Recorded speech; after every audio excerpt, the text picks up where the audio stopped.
So I heard a song from this album the other night, and well, I just wanted to share my joy in listen to the first song from it, because it's just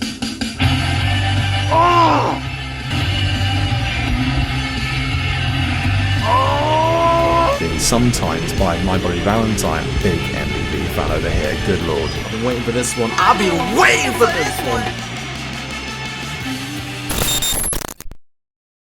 I think I knew from the first time I ever heard Loveless that it was going to be like one of those albums that I would just spend the rest of my life obsessed with in one way or another. It was January 2018, I was in my second year uni house, and I was actually playing it out the same amp that I have on my desk right now, and I think I was like so taken aback by it because I hadn't heard something that managed to combine so much noise with so much emotion and do it in a way where both were celebrated. I wrote this comment on my best ever albums profile a few months after I first got into it, and I think for me it does still, fully encompass what I love about this record so much and why it works so well. The depth that I mentioned, I think, is what has allowed it to forge such like a deep connection in my heart and why it means so much to me. 3.5 years on from when I first listened to it, it is now firmly one of my top 10 records of all time, and on the 4th of November this year, it celebrated its 30th birthday. And that's what's inspired me to make this video, because not only do I want to mark the birthday of an immensely cherished and celebrated record, I want to try and put into words just what My Bloody Valentine are doing on this album. And I thought that describing it as turning guitars into emotions is probably the best way to do that.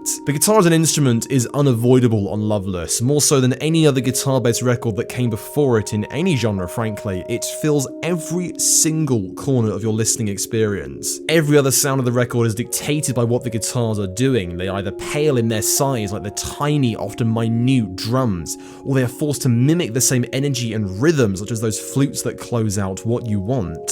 And yet trying to describe how My Bloody Valentine are operating the guitar as an instrument on this record is very difficult to do. There's something special about being obsessed with an album where you can't fully articulate your love for it. I've always felt that because Loveless is such an emotive album, it forges a very personal relationship with anyone who lets it into their life. There is such a jubilant, joyous warmth that shines out of the album. Its sound creates a sense of sky-filling euphoria. It's a record that manages to feel immense and yet also so close and intimate. But at the same time, articulating how it achieves all that is very hard because so much of it is so impossible to define.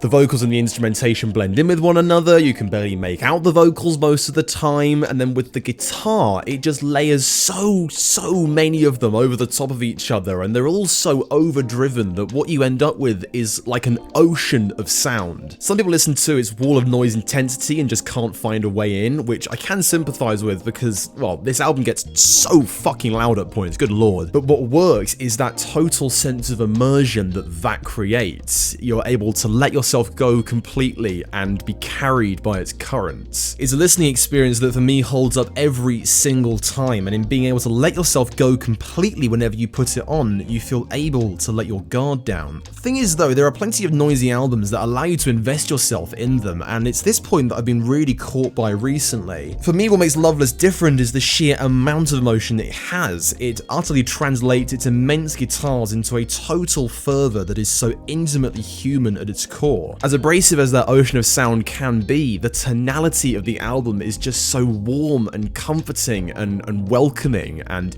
it relies on chords that inspire really emphatic and joyous and celebratory emotions. And better still, as you go below the surface and out of that sky-filling scale that it has, you discover that intimacy and a record that has an inexplicable amount of detail delivered with delicacy. I love records that have those little subtle moments and details that don't stand out compared to the main tracks, but which you pick up on when you listen to them and can end up just conveying so much feeling. In this regard, the emotion of Loveless, and indeed almost everything about why I love it so much, is built on those little subtle moments. They can be hard to find until you're on repeat listens, but you know almost immediately that they're waiting to be discovered. delivered. They are ultimately the backbone of the record. You can divulge so much meaning from these inflections, whether it's that uber cool chord progression on the verses of Only Shallow, the thumping power of those opening moments on Come In Alone that personify pride and love for oneself, or the way the strumming pattern on Sometimes creates so much emotional intensity as though it could soundtrack a pivotal moment in your life. I draw such a connection from these inflections because they feel purposeful and deliberate. So much art comes from finding metaphors from the world around us or communicating these via artistic mediums, and if you're like me and you find these metaphors in literally everything that you see, then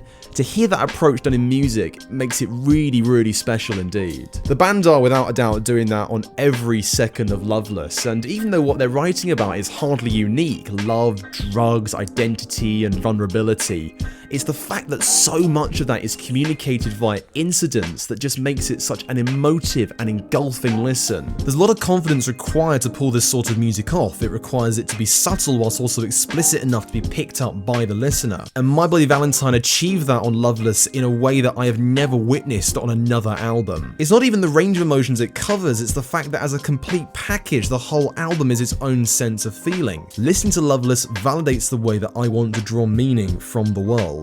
It's particularly special to realise that other fans of the record treat it in a similar way. I've spent a considerable amount of time reading and talking about this album both online and in person, and it really is one of those albums for which not only everyone takes something personal away from it, but we all understand what it's trying to do. All the emotion that pulls through the album means that it provides ample ability to romanticize your life with, but that lack of definition that I mentioned at the start means it does so in a different way to other records. Whereas some albums offer romanticization through how they capture a scene or place or how they describe the world, Loveless doesn't associate itself to any particular time, place, or aesthetic. So instead, you end up with 48 minutes of escapism that feels more akin to being high or in a dream. Its romanticization is one that cherishes life and that desire for it to feel special. In what is perhaps the best example of this in action, there's a My Bloody Valentine needle drop in Sofia Coppola's Lost in Translation, a film all about the desire to find purpose and meaning from life. Quick side, I am going to talk about this scene in more detail, so there will be some spoilers for the plot and for what happens, so please skip ahead if you don't want to get involved with that, and back to the video. At this real peak of the movie where Bob and Charlotte are becoming more intertwined and they realise they're both struggling to work out what they want from their lives, Sometimes drops out of nowhere and soundtracks a cab ride through Tokyo. It's not only one of the most iconic scenes from the film, but a scene which perfectly visualises that complete package I was talking about. Now on the album, the way that Sometimes comes in is powerful enough. Those opening thrums emerging out of nowhere and instantly bring your focus in, but to have that song drop so quickly in that scene gives it the same quality of a moment of realisation, those kinds of thoughts in your head where something finally drops into place. And as you watch the cab slink its way through Tokyo and Scarlett Johansson stares out of the window, we finally get to see her character appreciate the place that she is in. It may well still feel alien, but she's finally able to let herself blend into it, and at last can start to appreciate what she wants for herself. To do that, she has to find a new sense of vulnerability, and the lyrics of Sometimes mimic that. For me, it's about someone realizing that if they want to fall in love with the person described in the song, that they will have to risk making themselves more open to them. Yet, as intrepid as the lyrics are, the warmth of the instrumentation carries a sense of acceptance that they have no choice but to go down that path. And I feel that that is that romanticization of cherishing life, of seeking the reasons to find it special in action. Throughout all of what I've mentioned in this video, it's the guitar that ultimately drives this, and what's so beautiful about that is that this is enshrined on the album cover. This cover is already so incredible in my view, and certainly depicts the way the album sounds in a visual form, but what really makes it so amazing is the fact that it's a guitar that's on the cover. A guitar that seems to be almost fading into the ether, as though the sound it's creating is transmuting everything around it to a different plane of existence, as though it's going beyond physical form. For me, that is one of the best ways to try and describe this album. What My Bloody Valentine are doing with the guitar on Loveless is so ethereal and transformative, not just carrying emotion through its riffs and rhythms, but using it in a way that connects directly to our desire to find meaning in our lives. Its most touching achievement in my view is the fragility and delicacy that it expresses. Just as repeated listens to the album lead you to finding more and more subtle moments that can define your entire love for this record, lives themselves can be defined by the smallest of moments. As sad as its title would imply this record is, Loveless is a record bursting with life and love, perhaps suggesting that the band members, unable to find it in their own lives, sought to express it in their music. And the result of that is an album that for 30 years has encapsulated the most human of desires and purpose.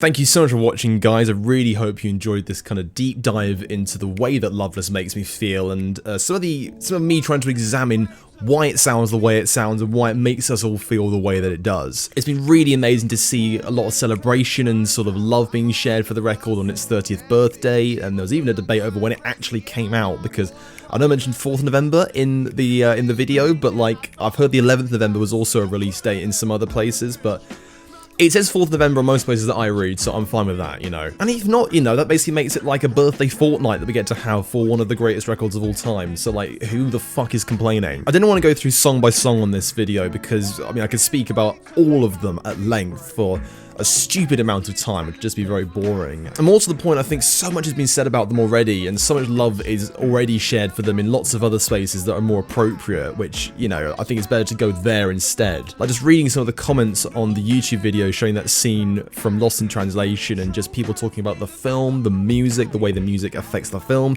the way the film and the music affects them, you know, like that is so special. I think just trying to acknowledge that in this video doesn't do true justice to just how much of an impact this album has had on people. As you saw at the start of the video, when I was referencing that bit from my ranking rock music genres bit, shoegaze is like the genre for me, right? It is the fucking genre. Noise, emotion, hazy aesthetic, fucking, that's it. There we are. Me happy, right? But yeah, I think we'll wrap it up there. Thank you so much again for watching, guys. I really hope you're able to connect with some of the points that I made about the album. Tell me if you didn't in the comments, or, you know, tell me your own thoughts about it, because I love talking about this record way too much. So, like, we can have a proper conversation if you want. But yeah, take care wherever you are.